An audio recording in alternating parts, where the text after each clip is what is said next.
Perseverance. Getting through the sea of opposition requires a great deal of perseverance because only those who stick with it are going to be victorious. Step family development, as we've said, is not a sprint. It doesn't happen in a blender. It happens in a crock pot. It's slow. It's a marathon. It takes a lot of time. So be committed to the process. Let me give you a couple of examples. Here's a step parent. Here's a couple of qualities I've observed about step parents that really persevere very, very well. Number one, they have thick skin. They have thick skin. You know, and you step parents, you're smiling. You know what I'm talking about.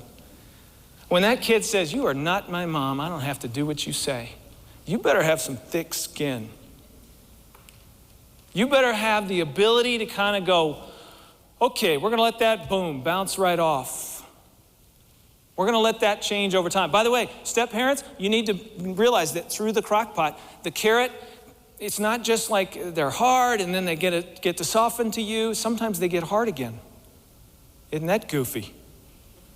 And sometimes there's a life phase, a life transition. They hit teenage years, and there's different things, and they kind of go back to being hard and talk to the hand. And so there can be this evolving, revolving, changing relationship with them. And you put your thick skin down, but now you got to pick it back up again.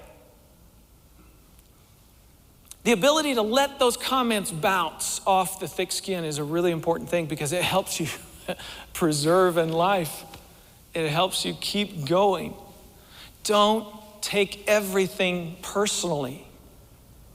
The more you listen to that carrot and realize the tracks they've been down, the more you'll understand where they're coming from, why they do what they do, why they say what they say. And sometimes it's really not a rejection of you. Sometimes it's just they've been through a pretty bad spot and they're in a bad place, and it's really not about you.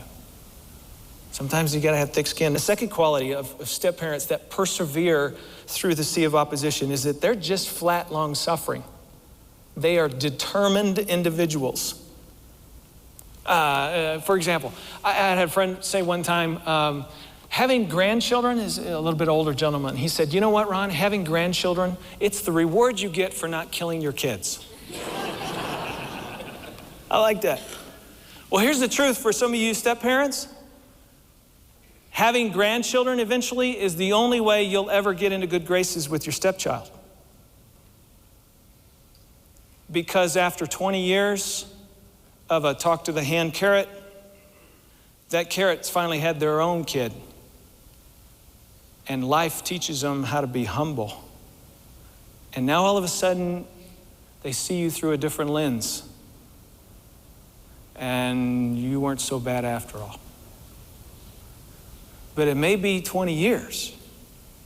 It may be a long road of persevering before you get that payoff.